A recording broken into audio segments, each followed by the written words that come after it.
Derek with Eliminex. We're doing some squirrel trapping. I'm probably going up this brick.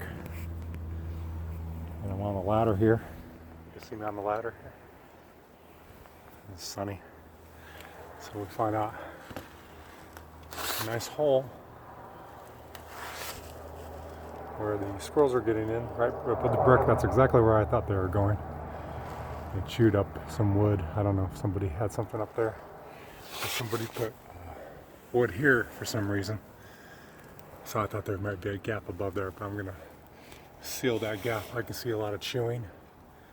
I can see a lot of chew marks on the wood. And so they probably were chewing on top of the